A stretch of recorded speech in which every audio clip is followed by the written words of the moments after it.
नमस्कार, study IQ IAS Hindi में आप सभी का स्वागत है। मेरा नाम है मनीष श्रीवास्तव और इम्पोर्टेंट ऑर्गेनाइजेशन में आज हम पढ़ने वाले हैं CBD के बारे में।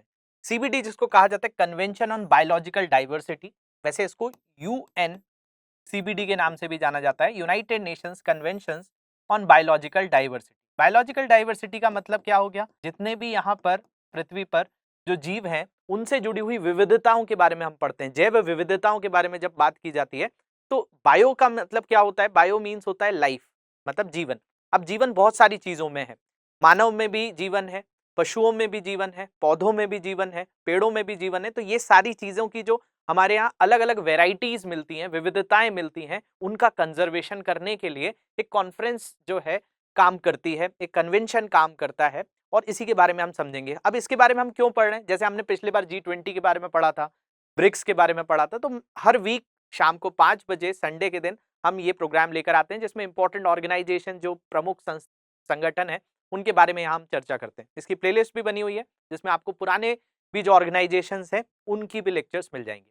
अब बात हम यहाँ पे जो कर रहे हैं CBD की, जिसको कहा जाता है, ये क्यों इतनी ज्यादा चर्चाओं में? क्योंकि अभी हाल ही में इसका जो है 15वां COP चल रहा है। COP का मतलब होता है कॉन्फ्रेंस ऑफ पार्टीज, मतलब जो इसके सदस्य देश हैं वो आपस में मिलते हैं और बातचीत करते हैं। तो अभी जो है इनकी जो एक कॉन्फ्रेंस ऑफ पार्टीज चल रही है वो 15वीं पार्टी चल रही है, जिसको यूनाइटेड नेशंस बायोडाइवर्सिटी कॉन्फ्रेंस कहा जा रहा है, जो 5 से 17 दिसंबर के बीच में कहां पर आयोजित हो रही है? मॉन्ट्रियल, जो कि कनाडा में एक जगह है, वहां पर आयोजित हो रही है। तो ये काफी चर्चाओं में इसलिए, और जैसा मैं आपको पहले भी बता चुका हूं, ऑर्गेनाइजेशन से बहुत सारे क्वेश्चंस जो हैं अभी 2022 के जो पेपर था उसमें भी पूछे गए थे। तो उस हिसाब से ये काफी जरूरी है हमारे लिए कि जो भी अभी ऑर्गेनाइजेशन से रिलेटेड कुछ भी ऐसे अपडेट्स आ रहे हैं तो उनको हम कवर करेंगे। तो शुरू करते हैं इसके बारे में।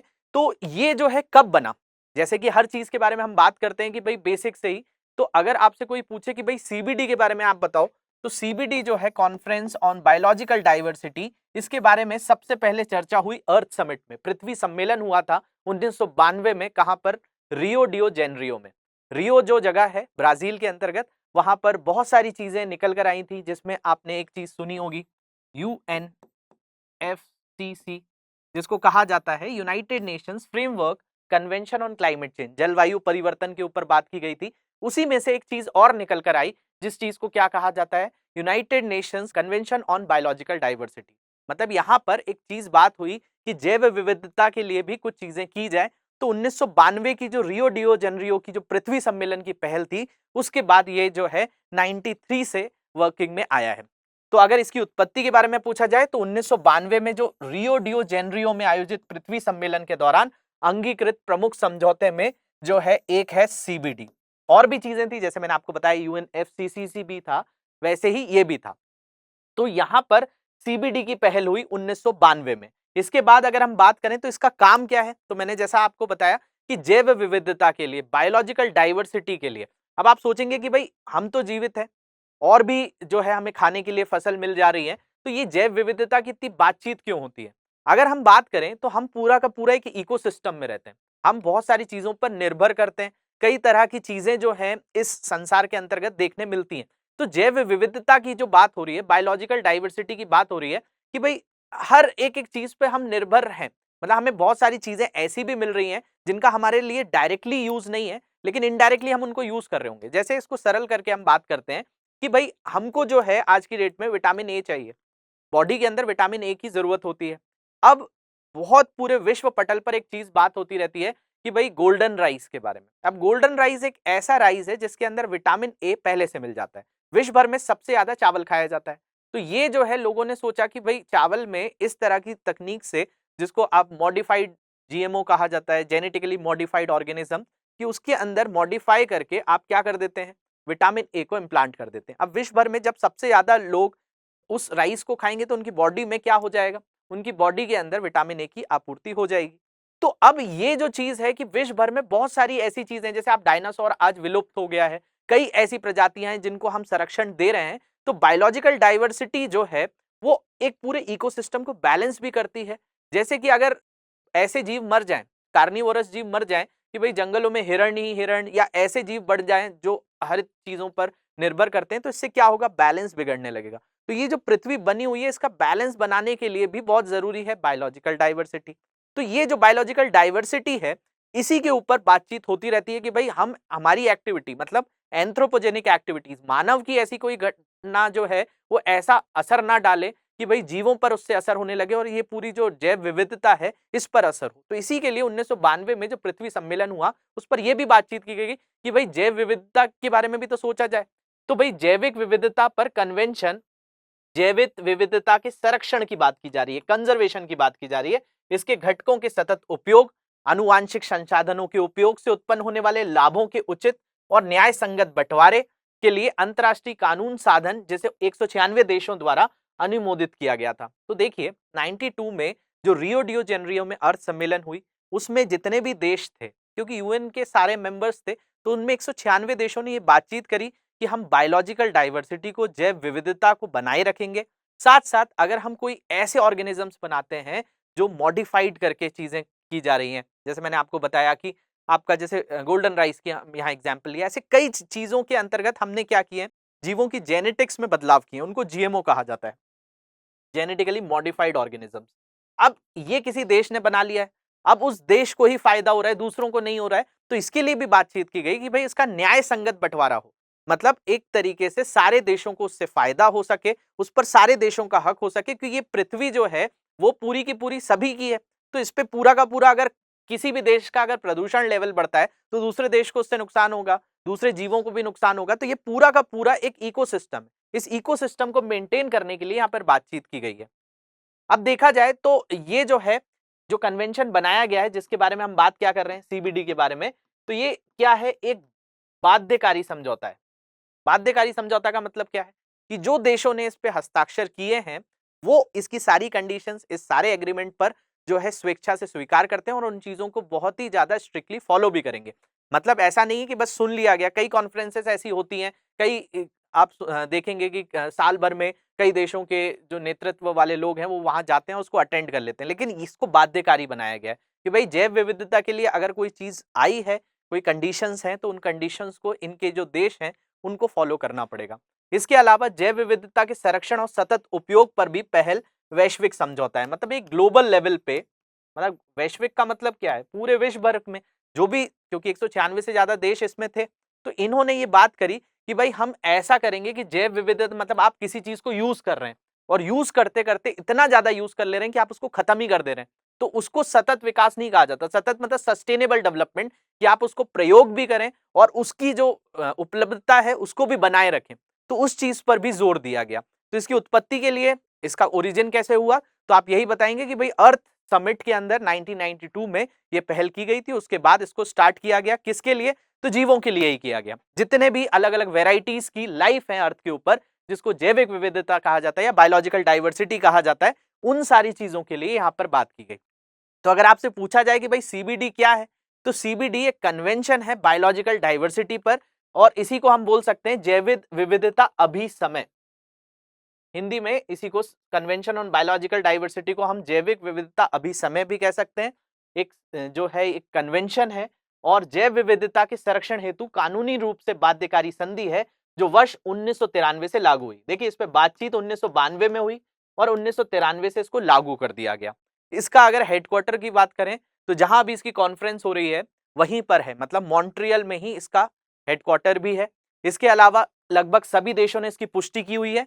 यूएन का मेंबर यूएसए है, मतलब अमेरिका यूएन का मेंबर है, लेकिन उसने इसकी पुष्टि नहीं करी है। तो अमेरिका ने इस संधि पर हस्ताक्षर तो किए हैं लेकिन इसकी पुष्टि नहीं की है, जिसको रेटिफिकेशन कहा जाता है। तो अमेरिका जो है इसको रेटिफाइड नहीं करता है, तो अमेरिका को छोड़कर रेटिफाइड नहीं है। अगर आपसे पूछा जाए क्या भाई इंडिया ने इसको रेटिफाइड किया हुआ है, भारत ने इसकी पुष्टि की हुई है, तो भारत ने इसकी पुष्टि की हुई है, ये सही है, लेकिन अमेरिका ने नहीं करी हुई है। तो यहाँ पर आपको बात समझने आ रही होगी भाई सीबीडी क्या है, तो एक अभिसमय है, कन्वेंशन है, किस चीज के लिए, जैव विविधता के लिए। 1993 से ये जो है लागू हो गया है, 1992 पे इस पे बातचीत हुई थी। इसके अलावा सीबीडी का जो सचिवालय है वो कहाँ पर है, मॉन्ट्रियल कनाडा में, तो कनाडा में स्थित है, जो संयुक्त राष्ट्र पर्यावरण कार्यक्रम के तहत संचालित होता है। अब देखिए यूएन के अंतर्गत बहुत सारी एजेंसीज हैं, इसमें एक यूएनईपी भी आता है। यूएनईपी का मतलब है यूनाइटेड नेशंस एनवायरमेंटल प्रोग्राम, मतलब पर्यावरणीय जो कार्यक्रम होते हैं उनके लिए यूएनईपी है और उसी के तहत ये काम करता है। मतलब ये जो है एक सब ऑर्डिनेट है किस चीज का, यूएनईपी का। इसका सचिवालय कहां पर है, तो मॉन्ट्रियल कनाडा में। और जैव विविधता अभिसमय के तहत पार्टियां जो होती हैं, मतलब जो इनके मेंबर्स हैं, जो मैं कह रहा हूं सीओपी जो हो रहा है, कॉन्फ्रेंस ऑफ पार्टीज, नियमित अंतराल पर मिलती है। और अभी कहां मिल रही है, तो 15th वाला जो है कॉन्फ्रेंस ऑफ पार्टीज चल रहा है, जो मैंने अभी आपको शुरू में भी क्लास स्टार्ट करते समय ही बताया था। और ये कहां पर हो रहा है, तो ये जो है मॉन्ट्रियल कनाडा में हो रहा है। कब से कब तक हो रहा है, तो 5 से 17 दिसंबर के बीच में हो रहा है। यूनाइटेड नेशंस बायोडाइवर्सिटी कॉन्फ्रेंस, इसकी बात की जा रही है।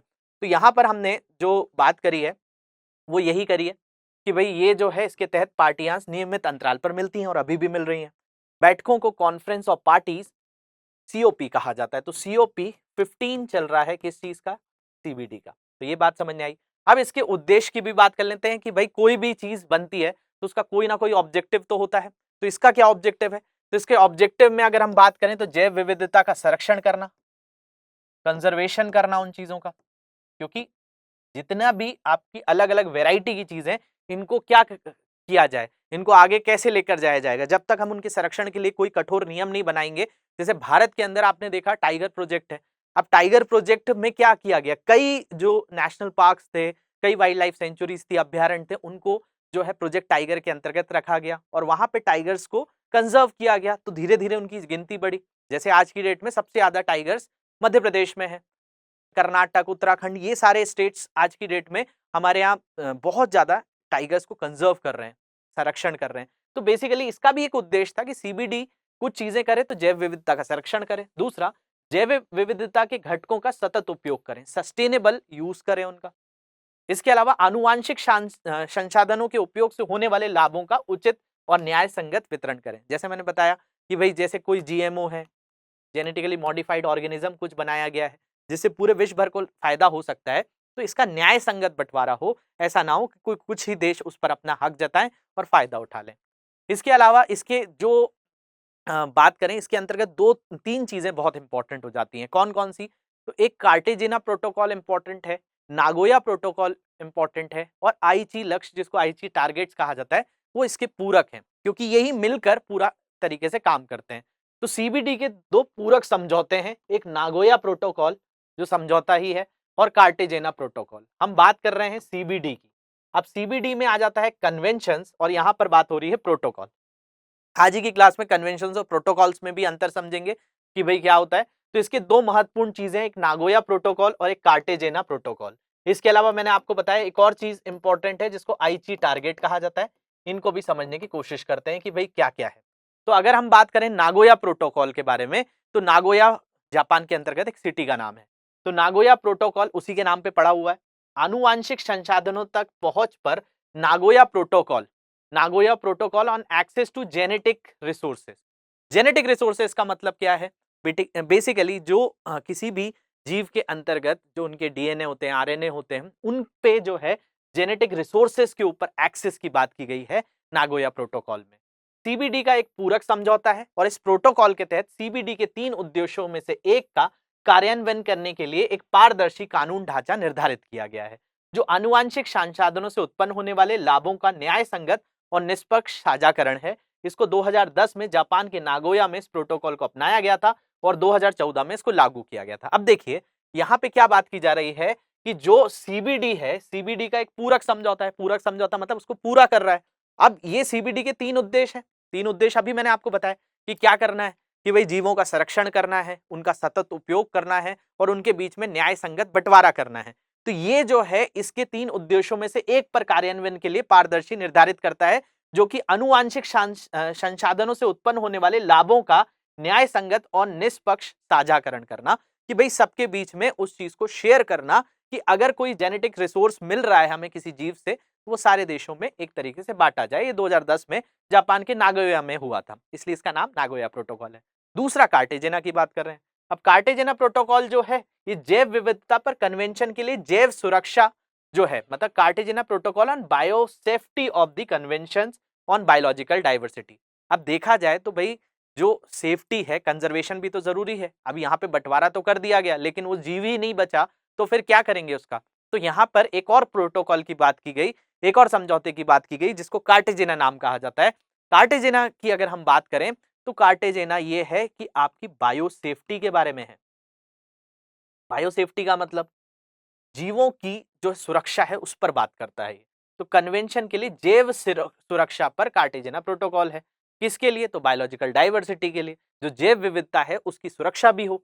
तो आधुनिक जैव प्रौद्योगिकी के परिणाम स्वरूप सभी जीवित संशोधित जीवों, जिनको एलएमओ कहा जाता है, लिविंग मॉडिफाइड ऑर्गेनिज्म, मतलब जिनमें कुछ ना कुछ बदलाव किए जा रहे हैं, जो जीवित हैं, इनको एलएमओ कहा जाता है या जीएमओ कहा जाता है। जैसे आपने आजकल सुना है एक तरीके का सब्जी आती है बीटी ब्रिंजल, बीटी कॉटन। ये क्या है? ये आपके जेनेटिकली मॉडिफाइड कर दिया गया है कि ये पौधों पर कोई भी कीट जो है आसानी से असर नहीं कर सकता है, और ये जो है पर्यावरण के जो बदलाव है उनको आसानी से झेल सकते हैं। तो हमने क्या किया, इनमें बदलाव कर दिए। जो प्राकृतिक रूप से चीजें थी, जैसे आज की डेट में बच्चों में ऐसा होता है कि बचपन से उनमें कोई हार्मोन नहीं बन रहा है, लेकिन क्या किया जाता है, उनके ऊपर कई तरह से, जैसे क्रिस्पर कास9 जो एक टेक्निक आ गई है, उससे कई तरह की चीजें बदली जा रही हैं जीन्स के अंदर, कि भाई वो ऐसा कोई जीन्स है जो आपकी आंखों का रंग बनाता है या आपके बालों का रंग बनाता है, उनमें बदलाव कर देना। तो ऐसे ही क्या है, किसी भी जीव को उठाया और उसके अंतर्गत मॉडिफिकेशंस कर दिए। तो ऐसे जो मॉडिफिकेशंस किए गए हैं उसके ऊपर कार्टेजेना आ जाता है। कार्टेजेने का कहना है कि भाई ये एक देश से दूसरे देश में आवाजाही को नियंत्रित करेगा, और 2000 में इस प्रोटोकॉल को सीबीडी के पूरक समझौते के रूप में शामिल किया गया और 2003 में ये लागू हुआ। तो यहां पर ये किसके ऊपर लागू हो रहा है? लिविंग मॉडिफाइड ऑर्गेनिजम्स या जीएमओ, जेनेटिकली मॉडिफाइड ऑर्गेनिज्म। जैसे मैंने गोल्डन राइस का एग्जांपल लिया, तो वहां पर आप जो गोल्डन राइस है उसको भी यहाँ पे कार्टेजेना प्रोटोकॉल में बता सकते हैं। इसके अलावा एक और चीज है जिसको आईची टारगेट कहा जाता है या आईची लक्ष्य कहा जाता है, वो भी इसी के अंतर्गत आ जाता है। तो ये आईची लक्ष्य जैव विविधता या दुनिया में पौधों और जानवरों की विविधता से संबंधित लक्ष्यों का एक समूह है। इसमें बहुत सारे ऐसी चीजें दी गई हैं। इसमें 2020 में एक शॉर्ट टर्म टारगेट्स रखे गए थे, और 2050 तक भी इन्होंने कई टारगेट्स रखे हुए हैं। इन टारगेट्स में से ए टू ई टारगेट्स बहुत इंपॉर्टेंट है। अब ए टू ई टारगेट्स में क्या क्या रखा गया है कि भाई कोई भी जो जैव विविधता से जुड़ी हुई चीजें हैं इनकी सुरक्षा करना, सारे देशों में प्रॉपरली उनको बंटवारा करना। तीसरी उसमें ये चीज रखी गई है कि उनकी सेफ्टी के लिए कई तरह के मेजर्स करना, सब देशों के बीच में एक तरीके से एक सामंजस्य बिठाना, ऐसे आईसी टारगेट्स में रखे गए। ये भी सीबीडी को पूरक बनाता है। तो इसमें अगर हम बात करें तो लक्ष्य जो है संयुक्त राष्ट्र संघ द्वारा जैव विविधता की रक्षा में मदद करना, ये सुनिश्चित करने के लिए विकसित किए गए थे कि पारिस्थितिक तंत्र, जो आपका पूरा एक इकोलॉजिकल सिस्टम है, उसके तंत्र फलते फूलते रहें, और कुछ लक्ष्यों से खतरे वाली प्रजातियों की रक्षा करना, महत्वपूर्ण आवासों का संरक्षण करना और प्राकृतिक संसाधनों के सतत उपयोग को बढ़ावा देना शामिल है। तो जो आईची टारगेट्स हैं, बहुत सारे टारगेट्स हैं।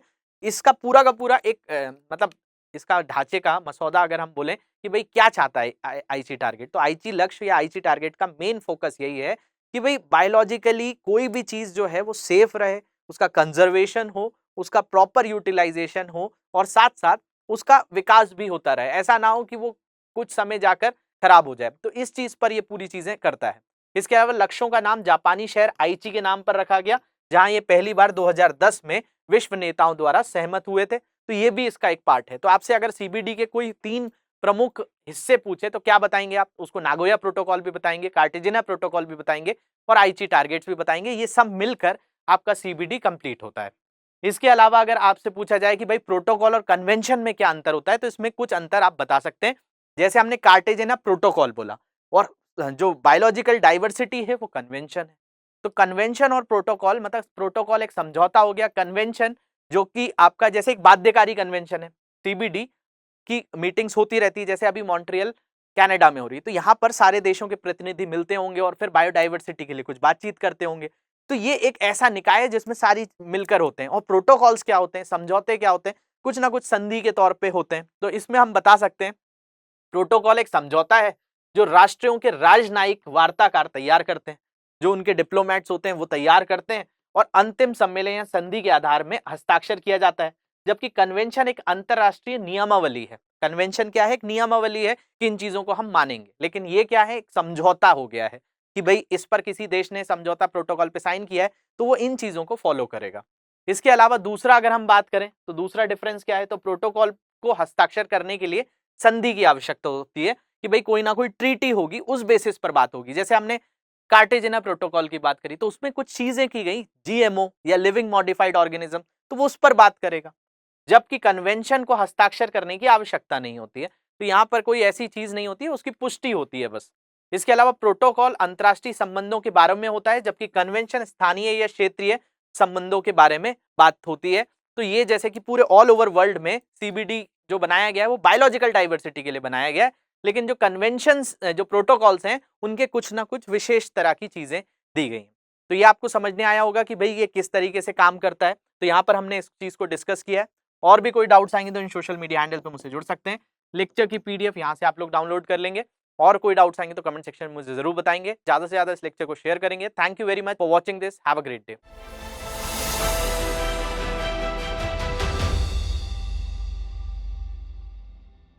हिंदी में यूपीएससी की तैयारी से संबंधित प्रोग्राम्स को देखने के लिए सब्सक्राइब करें स्टडी IQ IAS हिंदी।